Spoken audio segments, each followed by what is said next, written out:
자, 내용을 보도록 합시다. 요즘 파트가 먼저 등장을 하는 게 세포입니다. 그래서 초반에 간단하게 그냥 용어 정리들이라고 하지. 요게 하나 돼 있어야 돼. 생명 시스템을 구성하는 용어들 중에서 세포, 조직, 기관, 개체. 이 네 가지 단어가 생명 시스템 구성하는 단위 수준, 단위 레벨로 따라 나오게 되거든요. 세포가 구조적 기능적 단위입니다. 그래서 가장 기본이 되는 단위가 세포예요. 여기가 구조적 기능적 단위. 이거를 우리는 세포라고 하고요. 이 세포들이 모인 게 조직이야. 이거는 키워드가 비슷한 세포고요. 여기가 기관이 다양한 조직이야. 그리고 이건 우리 중학교 때 한 건데 동물이랑 식물이랑 하나가 추가되는 게 따로 있긴 하거든요. 식물의 경우에는 조직계가 추가가 됐고 동물의 경우에는 기관계가 추가가 되는 것도 있었습니다. 그리고 여기에 해당하는 예시들을 좀 기억을 해두면 좋은데 세포는 당연하게도 뭐 무슨 세포 이런 거는 우리가 신경 쓸 게 아니고요. 여기에 들어가는 게 적혈구, 혈구들이나 아니면은 난자 이런 애들이 세포 하나에 들어갑니다. 그래서 이제 세포들은 기본적으로 눈에 안 보이잖아. 다만 난자 정도 되면 눈에 보이지. 정확히 사람은 난자 아니라 닭의 난자, 달걀 이런 것도 이제 눈에 보이게 될 거 아니야, 그렇잖아. 그래서 계란 정도 싹 계란이 난자 하나가 들어가 있는 거니까 조직에는 무슨 조직 들어가 있으면 당연히 조직이 있는데 여기에 들어가 있는 게 물관이랑 식물의 체관이랑 형성층. 물관체랑 형성층 얘네들이 조직에 들어가. 그래서 무슨 조직이라고 되어 있는 거 말고 이런 키워드들을 좀 몇 가지 기억을 해두면 좋겠다는 겁니다. 괜찮나요? 자, 그 다음에 이제 세포로 들어와서 세포에서는 여러 가지 세포 소기관들이 있고요. 각각의 세포 소기관들이 어떤 역할을 수행을 하는지 그리고 그림상으로 찍었을 때 어떤 것들이 있는지를 알아야 돼요. 자, 가장 처음 보는 게 핵입니다. 핵 속에는 DNA가 들어있어서 유전 정보를 저장을 해요. 근데 이것도 혹시나 해서 모든 세포가 핵을 가지고 있는 건 아니야. 무슨 뜻이냐면은 우리가 그 생물 분류하는 책에 보면은 막 원핵생물, 친핵생물, 원생생물 막 이런 것들이 있단 말이야. 원핵생물이라는 거를 분류되는 친구들이 핵을 가지고 있지 않는 생명체들입니다. 그래서 지구상에 존재하는 생물들 중에서 핵을 가지고 있지 않는 생물이 일부 있기는 합니다. 그런 거는 조금 기억을 해두면 좋을 것 같고요. 핵 속에 들어있는 DNA 유전 정보는 우리 앞쪽에 2단원 부분 하면서 몇 번 얘기했었을 것 같은데 단백질 만드는 방법이라고 했죠. 그쵸? 그래서 여기가 어디랑 같이 연결이 되나 유전 정보가 이제 뒤쪽에 나오게 있는 리보솜, 소포체, 골지체 얘네들이랑 같이 좀 연결이 됩니다. 리보솜의 경우에는 단백질을 합성을 하고요. 소포체는 단백질을 운반을 하고요. 골지체는 단백질을 분비하게 되거든요. 단백질을 분비하게 돼. 근데 일단 큰 틀에 대해서 먼저 설명하고 조금씩 디테일한 요소들을 같이 해놓을게. 그래서 유전 정보랑 관련돼서 단백질 이송과 관련된 시리즈들이 이렇게 나옵니다. 그 다음에 세트로 등장하는 게 마이토콘드리아. 학교에서 미토콘드리아라고 할 수도 있어요. 교과서는 마이토콘드리아로 바뀌었는데 이제 옛날에 미토콘드리아라고 했으니까 마이토콘드리아랑 엽록체 이 두 가지. 여기서 이제 엽록체는 알다시피 식물에만 있는 친구죠, 그렇죠? 마이토콘드리아가 하는 게 세포 호흡, 엽록체가 하는 게 과학학성이고요. 이 친구들의 화학 반응식을 알아둬야 됩니다. 세포호흡은요, C6개, H12개, O6개가 6개 O2랑 만나서 6CO2가 되고 6H2가 되는데 이 과정에서 에너지가 방출이 됩니다. 이 과정에서 에너지가 방출돼. 이런 에너지가 방출되는 과정을 이화작용이라고 해요. 대표적인 이화작용이 예시입니다. 광합성은요, CO2랑 6개의 CO2랑 6개의 H2가 만나서 C6개, H12개, O6개 더하기 6O2 포도당을 합성하고요. 이 과정에서 에너지를 흡수해야 돼. 그래서 태양 에너지 흡수하는 거거든, 이거를. 그래서 이게 이제 둘 다 에너지 출입과 관련된 시리즈들이라고 보면 됩니다.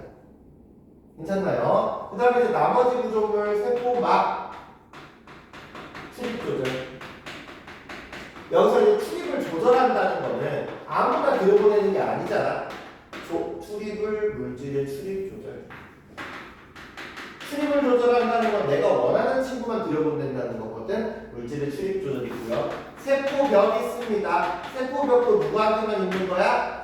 식물한테만 있는 거겠죠. 이 친구는 형태 유지하는 거. 그 다음에 세포벽의 주성분이 셀룰로스 성분이었죠. 인간은 분해할 수 없는 홀로감 화합물이었어요. 그 다음에 세포질. 자, 이게 이제 우리가 보통 세포를 보면은 비어있는 공간을 세포질이라고 생각하는데 맞거든요. 근데 여기는 핵 빼고 나머지가 다야. 그래서 봐봐. 세포질에서 단백질 합성된다. 맞는 표현이에요. 식물의 세포질에서 포도당이 합성된다. 맞는 표현이에요. 세포질에서 에너지가 만들어진다. 맞는 표현이 됩니다. 알겠나요? 그래서 이렇게 정도면은 핵심 키워드들 다 쓴 것 같고요. 자, 우리는 시험 기간에 위해서 하는 거니까 아직 여기서 고난도 나오는 애들까지 한꺼번에 정리를 좀 해볼게. 내가 이렇게 꽂아놨나 이 표현을. 고난도 애들까지 한꺼번에 정리를 하자면 먼저 핵 이중막입니다. 마이토콘드리아랑 연록체 얘네도 이중막이에요. 막이 2개가 되어 있습니다. 그리고 리보솜이 막이 없어요. 언급 안 된 애들은 다 단일막입니다. 그래서 이중막이고 특히나 이 마이토콘드리아랑 연록체는 우리가 그림상에서 봤을 때 마이토콘드리아는 이런 느낌, 핫도그의 캡천이라고 불러요. 그다음 연록체는 동전들이 차곡차곡 쌓아져 있는 이런 그림을 가지게 되는데 이게 이번에 어제 족보답고 문제 풀리다가 내가 이제 본 거긴 하는데 이 마이토콘드리아랑 연록체가 좀 특이한 특징이 있어. 얘네들이 있잖아. 둘 다 독자적인 DNA를 가져.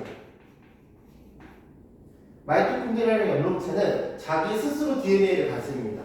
그래서 이게 지금 너네가 배우는 교육과정 그리고 그 전 교육과정에서 안 나왔는데 그 전전 교육과정 과학 이론이 융합과학이라는 게 한 2년 3년 편착할 때 있었거든. 그 융합과학에서는 세포내 공생설이라는 게 한 번 등장한 적이 있어.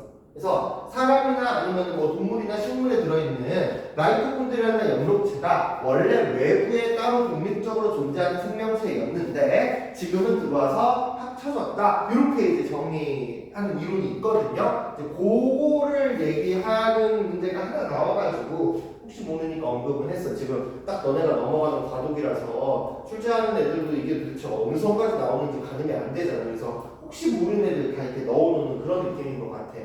알겠나요? 그래서 여기는 막구조 관련해가지고 조금 우리가 조심해야 되는 게 있고요. 골드체 관해서 이거를 단순하게 분비만 하는 게 아니라 얘가 단백질이나 지질을 변형하고요.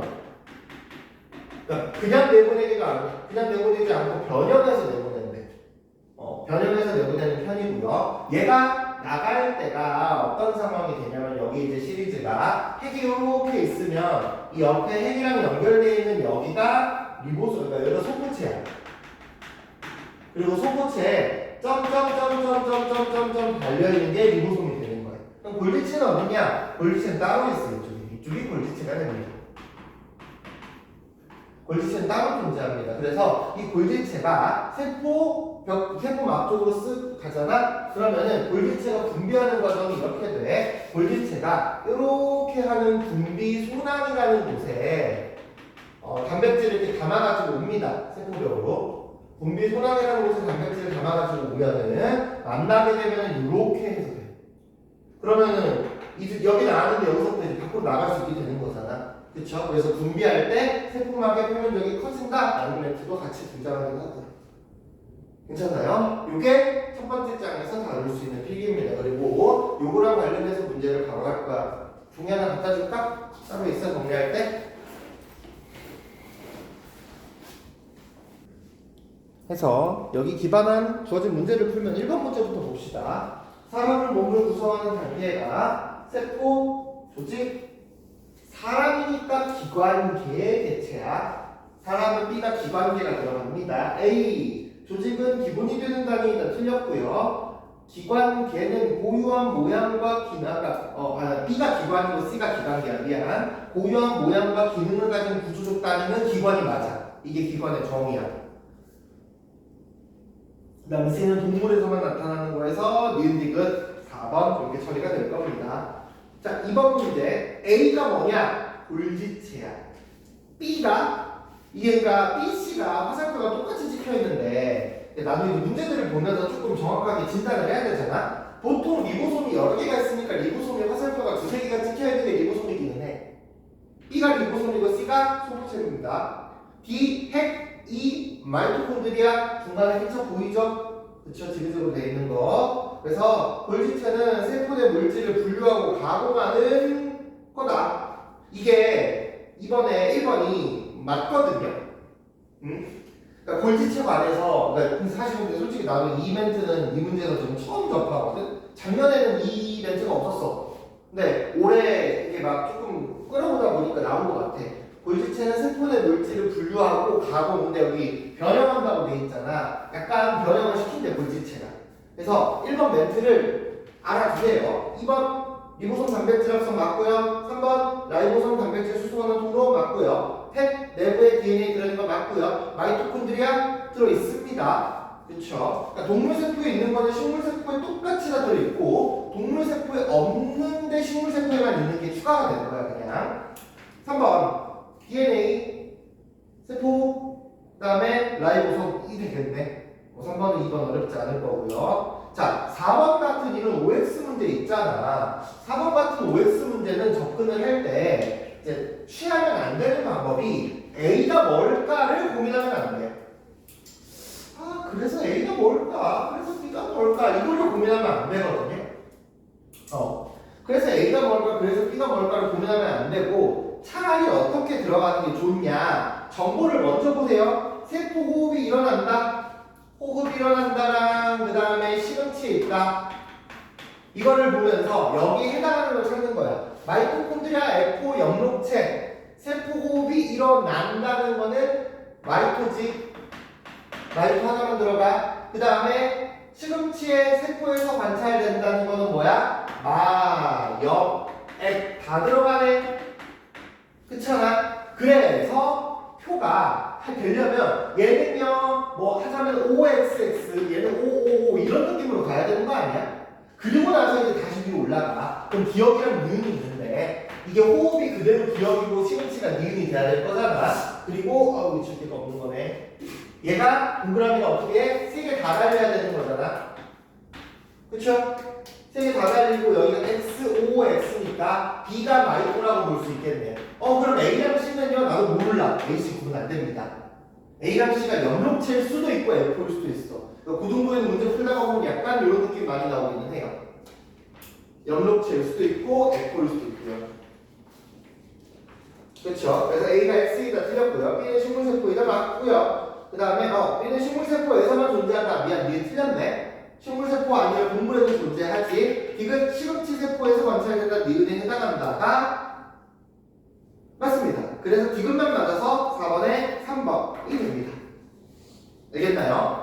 요게 첫 번째 토픽이 돼요. 첫 번째 토픽 됐고요. 그 다음 두 번째 토픽으로 넘어갑시다. 두 번째 토픽이 생명 시스템에서 화학 반응이 일어나는 건데 여기가 잠깐만 동화작용 이화작용 빠진 게 아니구나. 깜짝 놀랐네. 빠진 줄 알고. 자, 여기는 먼저 나오게 되는 게 동화작용이랑 이화작용이야. 칠판이 좁으니까 세로로 쓰는 게 낫겠다. 여기는 동화랑 이화는 동화가 합친다고요. 이화가 쪼갠다.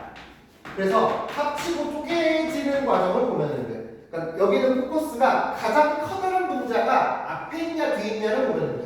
그래서 얘를 쪼개고 합치고 하는 과정이 동화작용, 이화작용이고요. 이 과정에서 에너지 출입이 있습니다. 그래서 중간에 생각할 것을 에너지를 접착제로 활용한다. 요 아이디어거든요. 그러면은 봐봐. 에너지를 합치려면은 물질을 합치려면 접착제가 필요할 거잖아. 그쵸? 그래서 얘는 에너지를 흡수해야 되고요. 이화는 반대로 필요 없어지잖아. 붙여놨던 게. 그래서 그 에너지가 방출되는 게 이화작용이 됩니다.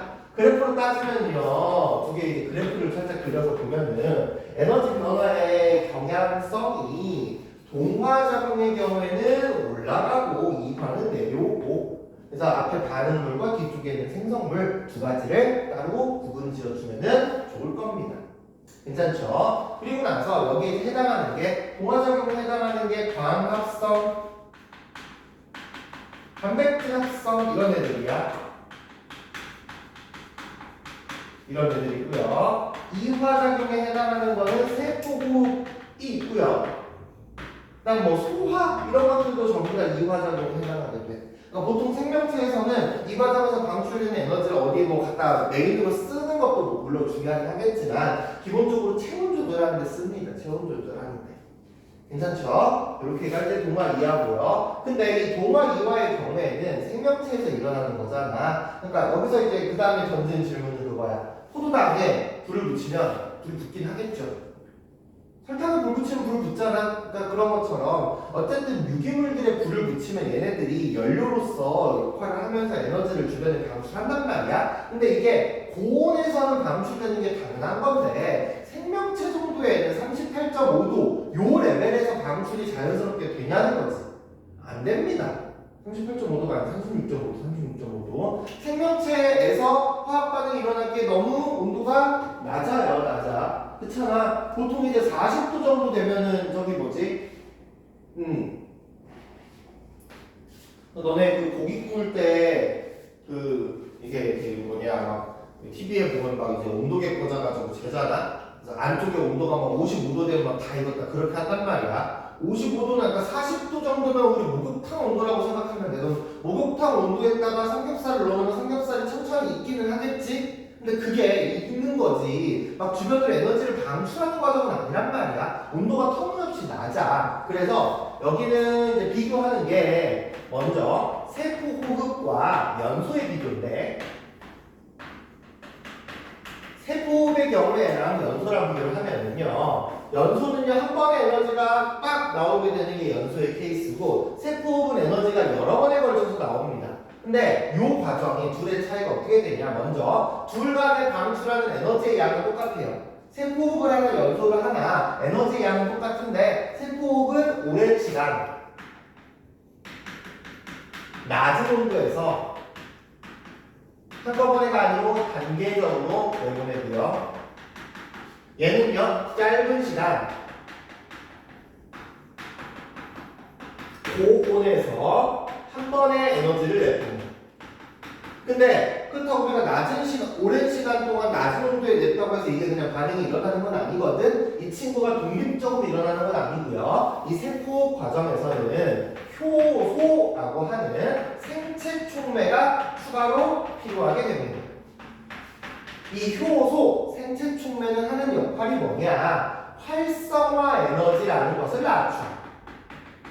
활성화 에너지를 낮춰서 반응 속도를 빠르게 만들어주는 거야. 그러면은 여기서 이야기하는 활성화 에너지가 도대체 어떤 거냐? 이 활성화 에너지는 화학 반응이 일어나기 위한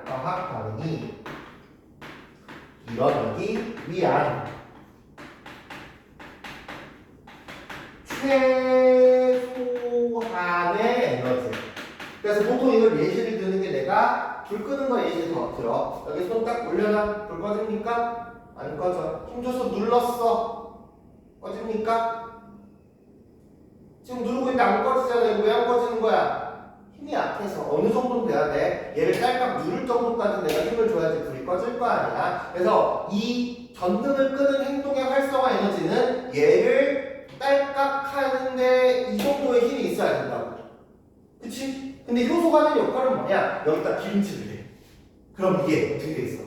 더 조금 약한 힘으로 부드럽게 될 거 아니야? 그런 역할을 효소가 해준다고 생각을 하면 됩니다. 알겠나요? 그래서 세포호흡의 경우에는 낮은 온도에서 일어날 수 있는 이유가 이 효소의 도움 때문이고요. 이 효소 때문에 나오게 되는 작용이 이화작용과 동화작용의 두 가지 그래프가 있어. 자, 보통 많이 만나게 되는 그래프는 사실 이화작용 그래프긴 할 거야. 그래서 이화작용 그래프는 이렇게 가는데 여기서 효소를 사용을 하게 되면은 그래프의 경로가 달라지게 될 겁니다. 그래프가 효소를 사용하면 어떻게 들어오게 될 거냐? 이렇게 됩니다. 효소는 활성화 에너지를 떨구는 거예요. 그래서 요게 효소가 없을 때 활성화 에너지, 요게 효소가 있을 때 활성화 에너지라는 겁니다. 알겠나요? 나는 안 썼는데 너는 좀 이따 써줬으면 좋겠어. 그 다음에 요만큼이 뭐냐면은 방출한 에너지야. 그래서 효소를 사용을 하든 안 하든 간에 방출한 에너지는 똑같다는 거지. 효소 X의 활성화 에너지. 여기는요, 효소가 있을 때 활성화 에너지. 동화적용에는 그래프가 이렇게 들어가. 근데 보통 우리가 동화적용의 그래프를 할 때, 빨간색으로 써야 되는데, 할 때 착각하는 것 중에 하나가 여기서 여기까지를 끊거든 아니야. 항상 반응분에서 요만큼이야. 얘가 효소가 없을 때의 활성화 에너지고요. 동화적용의 활성화 에너지가 좀 더 크게 잡히긴 하겠네. 효소가 있으면 이렇게만 합니다. 요만큼이 효소가 어떨 때 있을 때 활성화 에너지라고 할 수 있겠네요. 요 간격은요 흡수한 에너지가 되겠네. 그렇죠? 그래서 효소가 있든지 없든지 간에 간격들 좀 잘 신경을 썼으면 좋겠습니다. 이 효소의 경우에는 단백질이야. 그래서 효소의 특징이 있는데 효소의 특징이 두 가지를 얘기하거든요. 근데 둘 다 따지고 보면 사실 단백질의 특징이랑 유사해. 그래서 우리가 지금 세포막을 안 하고 왔잖아. 뒤쪽에서 촉진합산하는 것도 똑같이 들어가. 똑같이. 효소의 특징이 뭐냐? 단백질의 특징. 단백질의 모양이 기능을 결정한다. 그래서 우리가 왜 단백질 설명하면서 내가 막 아밀레이스나 헤모글로빈이나 이런 거 예시를 들어서 예전에 처음 수업할 때 설명을 했던 것 같은데 첫 번째가 기질특이성입니다. 기질특이성. 이렇게 생긴 모양의 효소가 있으면 여기에 걸맞는 이 친구만 들어올 수가 있는 거야. 얘가 효소야. 근데 뭐 예를 들면 이렇게 생긴 친구는 어떻게 봐야 되지? 두 개를 들을까? 뭐 그냥 동그랗게 그려야겠다. 얘는 들어올 수 있잖아. 근데 막 뭐 이렇게 생긴 게 있어. 얘는 들어와 못 들어와? 못 들어올 거 아니야? 그쵸? 그래서 모양이 맞아야 돼. 특정 반응물과만 결합을 합니다. 그래서 단백질이니까 요 과정이야. 효소가 반응물과 결합해야지만 활성화 에너지가 낮아져요. 효소가 반응물과 결합해야지만 낮아져. 그럼 결합을 하려면 어때야 돼? 특정 반응물과만 결합해요. 아무나 결합을 하는 게 아니야. 모양이 맞아야 되거든. 특정 반응물과만 결합을 합니다. 그래서 이쪽에 관해서 나오는 그래프가 어떤 그래프냐면은 요 그래프가 많이 나와. 요 그래프가 항상 요 그래프가 나오는데 요 그래프는 이제 해석을 할 때 이거야. 자, 이 점을 기준으로 왼쪽은 상황이 어떤 상황이냐면은 효소가 있고요. 효소가 3개, 반응물이 1개나 2개, 약간 이런 느낌인 거야. 하나가 놀고 있는 게 있죠. 근데 이 이후에 그림이 어떻게 되냐? 효소는 똑같이 3개가 있는데 이제 누가 놀고 있어? 반응물이 더 많이 와서 반응물이 1~2개가 놀고 있는 이런 이미지입니다.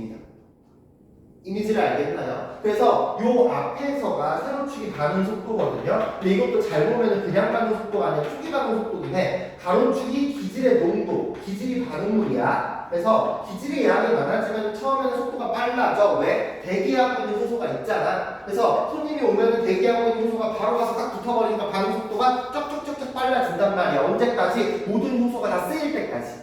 근데 모든 효소가 다 사용 중이면 그다음부터는 기다려야 되잖아. 요게 포인트입니다. 그래서 여기가 조심해야 되는 거는 뭐냐? 자, 봐봐. 효소가 있으면 반응 속도가 빨라진다. 맞죠? 그쵸? 그러니까 그 되는 이유가 이거잖아. 활성화 에너지가 낮아지면 반응 속도가 빨라진다. 괜찮죠? 근데 이 명제의 반응 속도가 빨라진다면 활성화 에너지가 낮아진 것이다는 맞을 때도 있고 틀릴 때도 있어. 왜냐면은 자, 요 상황을 봐. 요게 이제 효소에서 제일 고난도 문제야. 요 상황에서 반응 속도가 점점점 빨라지잖아. 근데 활성화 에너지가 계속해서 낮아지는 상황은 아니야, 이게. 무슨 뜻이냐면은 결합하고 있는 애들은 활성화 에너지가, 그러니까 활성화 에너지가 효소가 없을 때 200이고 효소가 있으면 100이 된다고 해볼게. 그러면 결합한 애들의 활성화 에너지는 100이고요. 100. 결합하지 않는 친구의 활성화 에너지는 200인 거예요. 그러니까 이게 반응 속도가 빨라지는 게 활성화 에너지가 100, 90, 80, 70, 60, 50 이렇게 낮아져서 빨라지는 게 아니라 두 개밖에 없다고. 효소랑 결합을 했어? 100이야.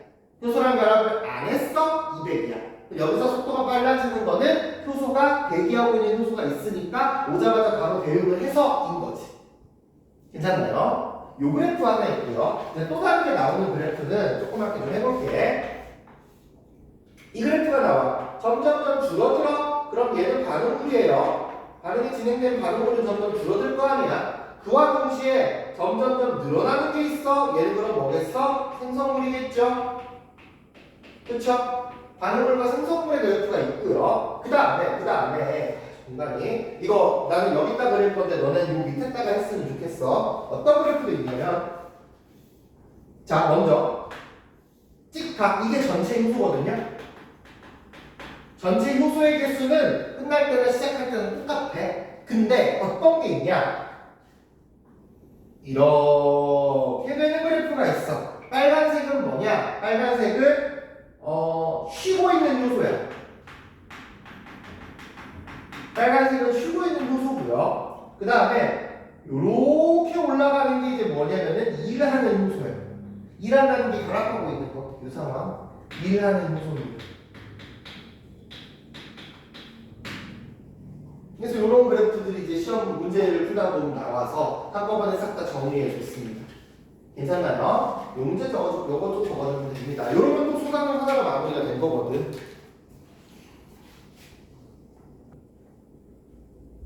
아니 평일에 막 이렇게 무리해서 짧게 안 하고 그냥 앞에 좀 넉넉하게 불러가지고 옆에 보니까 아까 고등학교 2학년 애들도 조금 여유 있어 보이니까 이제 시험 기간 그러니까 잘 쳐줘도 내일 다음 주 오늘이랑 다음 주 한 30분 정도면 정리하면 시험 범위 전체 범위가 일단은 한 바퀴 끝나긴 하거든. 일단은 한 바퀴 끝나긴 하는데 그 다음에 또 뭐냐 이제 문제 풀면서 따로 개별로 봐야 되잖아. 그러면은 2시간 반 동안에 하는 것보다 5시간 정도 해서 5시간 동안에 문제 풀고 질문하고 해서 푸는 시간을 좀 확보를 하면은 괜찮을 것 같아. 나중고 거기도 해야 돼. 그러니까 나머지 짜투리를 다음 주에 들어가야. 그러니까 그 부분이 너네들 시험 봤잖아. 네. 그치? 근데 그 파트가 오피데드를 할 때도 30분인가 걸렸나? 3시간 안 걸렸어. 그래서 이제 먼저 나는 큰 줄기 공통 범위를 해놓고 이제 공통 범위가 끝나야지 오피데드한테 문제를 너네 이거 풀라고 옆에 밀어놓고 이제 옥정 애들 픽대부터 다시 문제를 풀어야 될 거 아니야. 앞에 가서. 그래서 이제 그거가 이제 다음 주에 아마 들어가긴 할 거예요. 그래서 이미 수업을 지난 파트는 시간을 좀 많이 해놔야 돼. 시험 시간에서 문제 좀 풀고 문제 뭐 필요한 것은 요구하고 하십시오. 자, 문제 먼저 보기로 했지. 괜히 줬네. 5번 문제. 간에서 알코올이 물과 이산화탄소로 분해된다. 화학반응이에요. 기억 맞고요. 니은 식물 연록제 포도당 이것도 물질 대사에 들어갑니다. 포도당 이산화탄소가 물로 분해된다. 이게 잠깐만.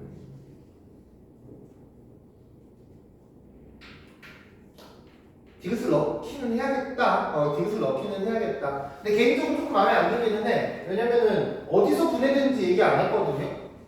그러니까 이게 밖에서 잠깐만 확인 좀 해볼게. 5번에 그래서 5번에 1번 그러니까 들어갈 때 디귿을 넣어야 돼서 하긴 하는데 이게 마이토콘드리아에서라는 단어가 있어야 돼. 마이토콘드리아라는 단어가 아니면은 왜냐면 우리가 공기 중에서 그러니까 되게 포도당을 가열했더니 포도당이 물과 이산화탄소랑 물로 분해했다고 할 수 있단 말이야. 그런 경우에는 이화작용이 아니거든. 그래서 기억은 이화, 니은은 동화, 디귿이 이화, 리은 미음인데 얘네가 삼투학산입니다. 물리반응에 들어가서 그래. 그래서 기억 디귿 1번이 돼요. 뒷장에 6번 A가 마이토콘드리아, B가 아니 거꾸로네. B가 왼쪽에 있구나. B가 마이토콘드리아, A가 염록체고요. 오른쪽에 있는 친구는 올라가는 거니까 동화작용의 그래프겠네요. 식물세포 맞고요. 염록체에서 포도당이 생성될 때 동화작용이다 라고 읽어야 돼. 그럼 니은이 맞겠죠? 마이토콘드리아 세포비며 동화작용이다. 그래서 틀리네요. 기억은 4번입니다. 자, 저분자 물질, 고분자 물질을 바꾸는 기억이 동화작용, 니은이 이화작용이고요. 그래서 에너지 흡수하는 동화작용, 에너지 흡수 맞고요. 에너지 없는 세포 이화작용 맞고요. 물질 대사는 생명체에서 일어나는 모든 물질의 분해와 합성 반응을 포함한다 되어 있는데 여기가 7번에 5번이 맞아요. 그러니까 보통 우리 과학할 때 모든 뭐뭐만큼을 조심해야 된다고 했잖아. 생명체가 온도가 너무 낮아.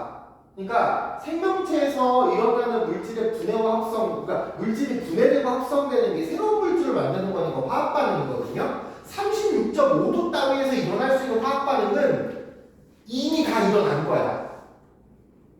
제가 막 우리 되게 뜨거울 때, 그러니까 뭐 예를 들면 공기 중에 기온이 뭐 22도라고 해도 아스팔트 바닥 만져보면 뜨겁잖아. 여기 막 40도 이렇게 된단 말이야. 그래서 약간 이런 거야. 36.5도에서 그러니까 그 기본빵 활성화 에너지가 36.5도짜리가 있을 수 있겠죠? 걔는 이미 다 진행이 됐어.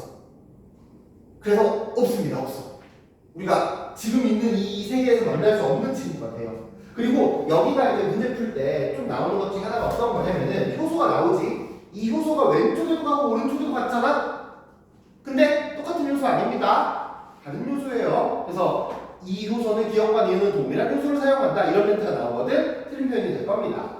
8번 둘 다 물질 대사 아니죠. 연소는 물질 대사가 아니에요. 온도는 가보다 높다. 니은이 틀렸네요. 가가 더 높은 온도예요. 가가 한 번에 많은 양, 나가 단계적. 우리가 아까 우리 필기했던 거에 멘트 고스란히 있잖아. 그래서 다시 한번 특히나 이런 생물이나 지구과학 같은 경우에 그 이제 왜 선생님 수업을 하다 보면은 그 내일 시험 봐야 되는데 얘는 가망이 없다 이럴 때가 있단 말이야.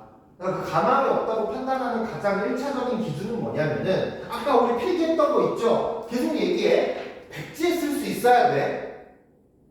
알겠죠? 아무것도 없는 백지에 쓸 수 있어야지 최소 70점은 나와.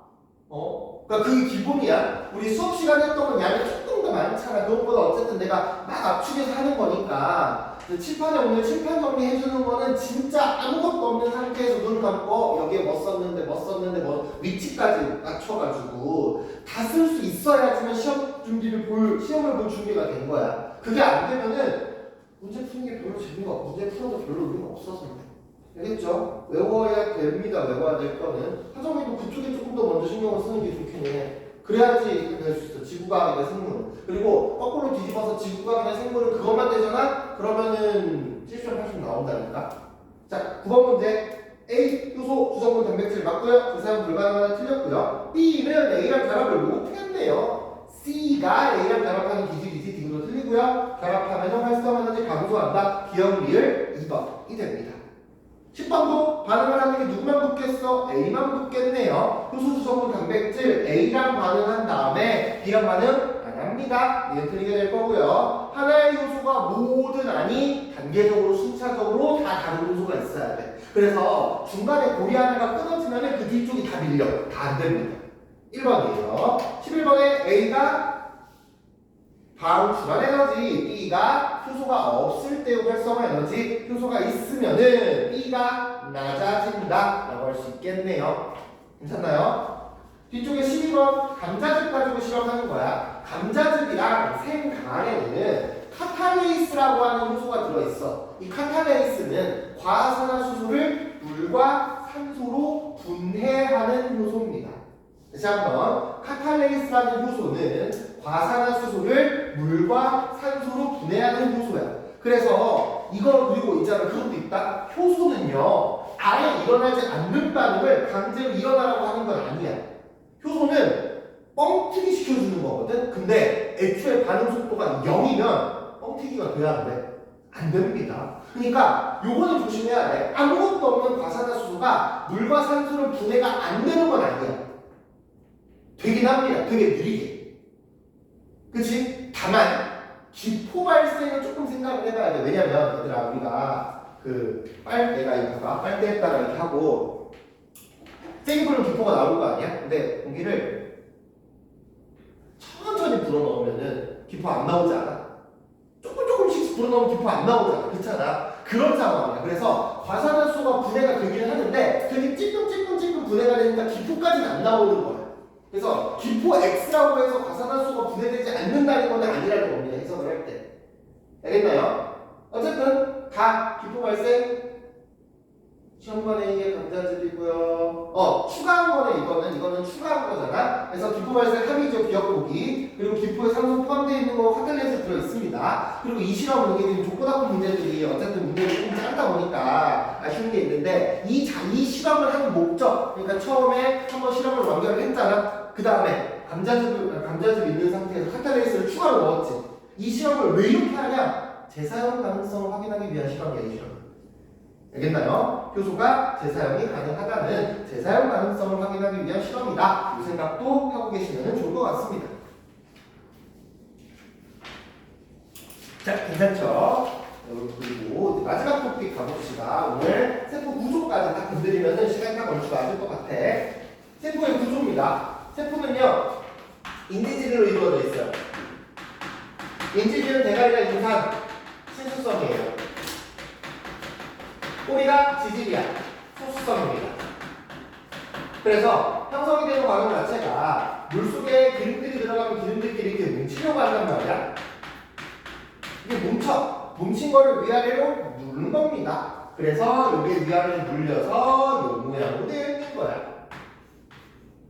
그래서 요거를 우리는 뭐라고 불러? 인지질 이중층이라고 부릅니다.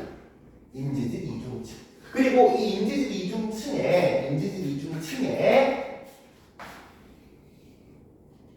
막단백질이 껴들어가 있는 형태야. 근데 막단백질을 내가 하나를 더 그릴게.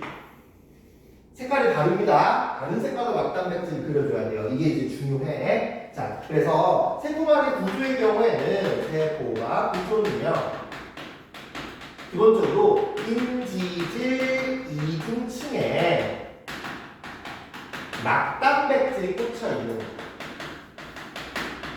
그러니까 대가리랑 친수, 물이랑 친해. 가운데 몸통이 소수, 물이랑 안 친해. 기름이랑 친하고요. 대가리가 친수, 물이랑 친합니다. 그러니까 자, 내가 물이랑 친한 친수성 물질이야. 1단계 통과하죠? 가운데 통과해 못해? 못합니다. 튕겨 나와요. 자, 그리고 기름이랑 친하잖아? 그러면 1단계를 통과를 이론상 못하는데 실제 상황을 보면은 얘네들이 인산 대가리가 되게 크지 않아. 얇아. 그래서 이렇게 비집고 들어가면 공간이 틈이 납니다. 그러니까 그 비어있는 틈 사이사이로 지용성 물질들이 들어갈 수 있는 거야. 그래서 물질이 이동하는 루트가 두 가지가 있어. 첫 번째가 단순확산이라는 과정이에요. 이 단순확산이라는 과정은 인지질 이중층을 바로 통과하는 거야. 인지질 이중층을 바로 통과하는 거고, 여기에 해당하는 물질은요, 기본적으로 지용성 물질. 우리가 흔히 스테로이드라고 하는 애들이 지용성이거든. 지용성 물질과 크기가 작은 분자가 여기에 속해. 그럼 크기가 작은 분자가 도대체 누구냐? 기체. 한 발짝 더 나가서 CO2랑 O2 생각하면 됩니다.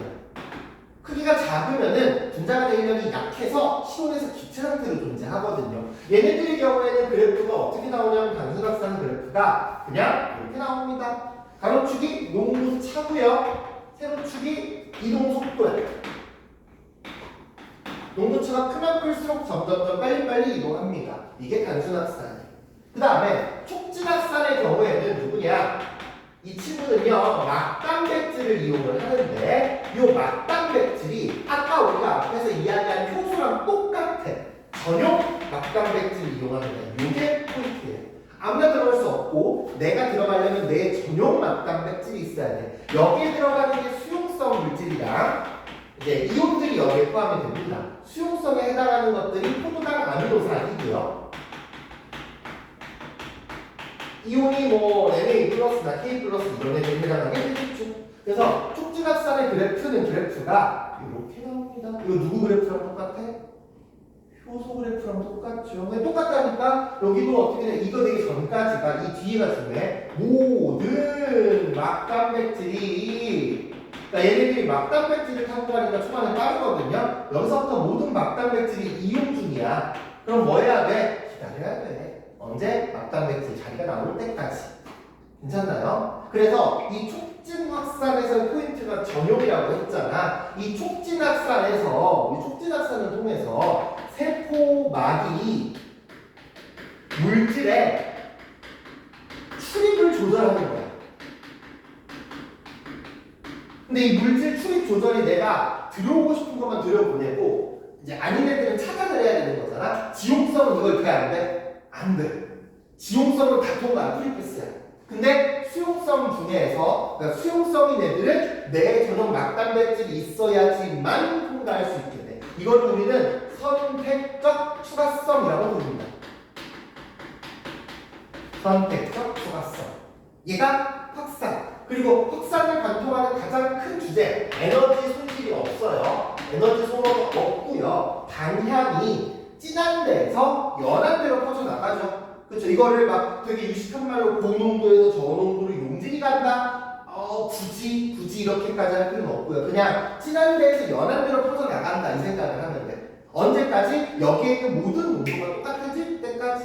그래서 내가 향수를 뿌렸어. 그럼 처음엔 여기가 향수 농도가 진하지만 시간이 지나면서 얘가 어떻게 돼? 다 널리 퍼져가지고 이 공간에 골고루 퍼져 있게 되거든요. 확산도 목적이 그겁니다. 그래서 안쪽과 바깥에 농도차가 발생을 하면은 이 농도차를 해결하려고 움직이는 게 주 목적이에요.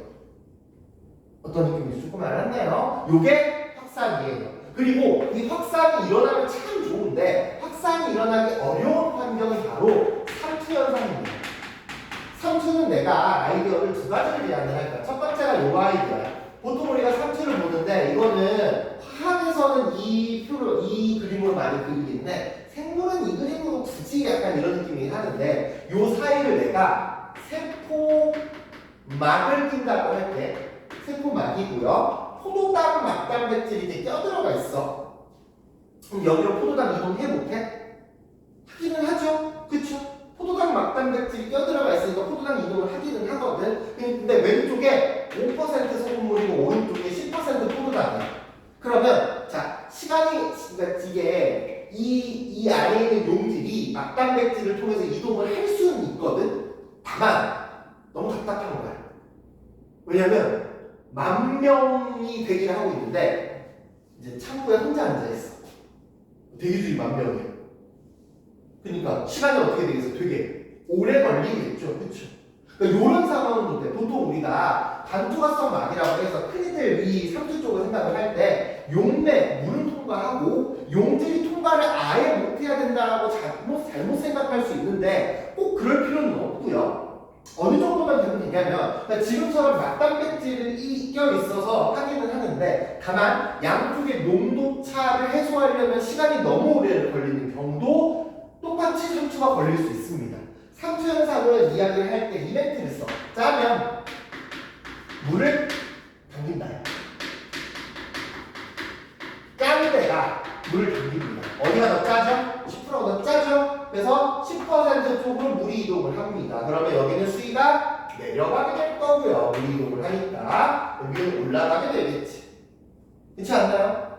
그래서 물 이동을 해서 먼저 빨리 맞추고 나중에 용질로 천천히 왔다 갔다 하면서 결국에 물과 용질이 같이 왔다 갔다 해서 양쪽의 농도를 똑같이 맞추는 게 목적이에요. 어떤 느낌인지 알겠나요? 그래서 이게 이제 삼투 기본이고요. 삼투는 확산의 일종이야. 왜냐면은 관점이 그거야. 용질의 관점에서는 진한 데서 연한 데로 가는 거잖아. 근데 물의 관점에서는 그러니까 농도가 연한 데가 물이 진한 거 아니야? 따지고 보면.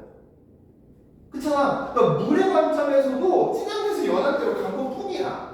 그래서 얘도 에너지 소모가 없습니다. 이쪽에서 나오는 모든 것들은 에너지 소모가 없어요. 다만 요거 할 때 조심해야 되는 게 있는데 펌프 단백질이라는 게 있어. 펌프는 에너지 소모를 하는 거야. 걔네들은 막 단백질이 아닙니다. 그러니까 세포막에 꽂혀있는 단백질인데 이름이 펌프 단백질이야. 걔는 막 단백질이 아니야. 우리가 보는 막 단백질은 굳이 이름을 붙이자면 통로 단백질이라고 붙어있긴 할 거예요. 어쨌든 다시 상투로 와서 이제 이 상투 현상이 동물 세포랑 식물 세포를 고장에, 저장에, 등장에 집어넣을 거야. 고, 등, 저는요 세포의 농도에 비해서 진하냐 연하냐를 물어보는 거야. 고장에, 등장에, 저장에. 동물 세포는 동그라미, 식물 세포는 각져 있는 모양으로 보통 많이 그리죠, 그렇죠? 이 차이 때문에 나중에 미묘한 차이가 나오긴 합니다. 그리고 여기 문제 풀 때 내가 항상 강조하는 게 뭐냐면은 세포만 그냥 덩그러니 놓지 말고, 그러니까 문제에서 세포만 줄 때도 있잖아. 어디에 넣었는지를 비커 속에 꼭 집어 넣으라고 얘기해. 이거 비커 속에 안 집어 넣잖아? 그러면은 굉장히 높은 확률로 우리가 거꾸로 판단을 하게 되더라고요. 그래서 비커 속에 꼭 넣어가야 됩니다. 고정에는 세포보다 농도보다 진한 거야. 그럼 물이 밖으로 빠져 나가겠죠, 그쵸? 빠져나갑니다. 그러면 쪼글쪼글해지겠네요. 그쵸? 얘는요, 등장액은 우리 인공눈물이나 생리식염수 생각하면 돼. 그러니까 너네 그거잖아. 만약에 눈이 좀 오늘 뻑뻑해가지고 눈에다가 수돗물 이렇게 하면 어떻게 돼? 눈이 더 뻑뻑할걸? 왜냐면은 수돗물은 우리 몸보다 체액이 농도가 더 낮거든요. 수돗물에 넣으면 어떻게 되냐? 눈으로 물이 들어가. 눈알이 커져. 그럼 우리가 굴러가야 되는 이 안쪽에 있는 구멍 안에 있는 눈알이 커지니까 더 뻑뻑한 거지. 그렇지 않겠어? 그러니까 굳이 하자면은 인공눈물 넣는 게 맞고요.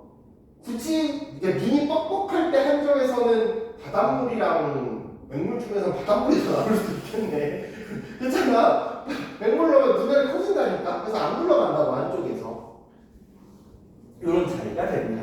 근데 자 먼저 등장을 빼놓고서 여기서부터 두 가지가 차이가 있어. 동물 세포는요 안쪽으로 물이 자꾸 들어오잖아. 터져요. 식물 세포는 터지진 않아. 여기 쓰진 않을 거야. 그러니까 얘만 터집니다. 이 친구는 터져요. 그 다음에 동물 세포는 물이 자꾸 빠지면 쪼그라들어. 식물 세포는 세포벽이 있으니까 세포벽 빼고 안쪽만 이렇게 쪼그라들어. 세포벽 껍데기는 그대로 돼 있고. 그럼 세포벽이랑 안쪽에 있는 세포랑 분리가 일어나겠죠. 뭐 그런 멘트들이 조금 언급이 되는데 여기가 등장액이 재밌는 게 등장액이 겉으로 보기에는 물출입이 없는 것처럼 보이거든. 나머지도 마찬가지야. 들어가는 물이 없진 않아. 그러니까 지금 정확하게 화살표를 따지면은 이렇게 보는 게 맞기는 합니다. 그래서 출입을 할 때 실제 우리가 눈으로 보는 거랑 다르게 특히 고장액이라고 해서 바깥으로 세기가 빠져서 쪼그라들잖아. 근데 그와 동시에 안쪽으로 들어가는 물도 있기는 합니다. 다만 터무니없이 적어서 문제지. 그치? 아니 내가라고 나는 해당 사항이 없으니까 운동을 안 하니까 그러니까 누가 보면은 애가 막 엄청 많이 먹어. 근데 많이 먹고 운동을 한 3시간씩 때려. 그럼 살이 안 찔 거 아니야. 걔는 먹은 것보다 운동을 더 하면 살이 안 찌잖아. 그런 느낌이라고 생각을 하면 됩니다. 그래서 물이 들어오고 나가고의 총량을 가지고 비교를 해봐야 된다는 거지. 특히 이 등장액에 들어있는 고장액, 등장액, 저장액 등장액에 들어있는 이 상황을 우리가 화학적으로는 화학평형, 동적평형이라고 이제 부르거든요. 그래서 이런 동적평형 상태에서 물이 계속해서 끊임없이 이동할 거다라는 거지. 괜찮나요? 이 반응들은 전부 다 뭐한다? 에너지 소모가 없는 반응이다가 중요한 포인트가 될 거예요. 자, 내용 정리입니다. 내용 정리하고 세포 관련해서 문제를 풀다가 가면 될 것 같아요.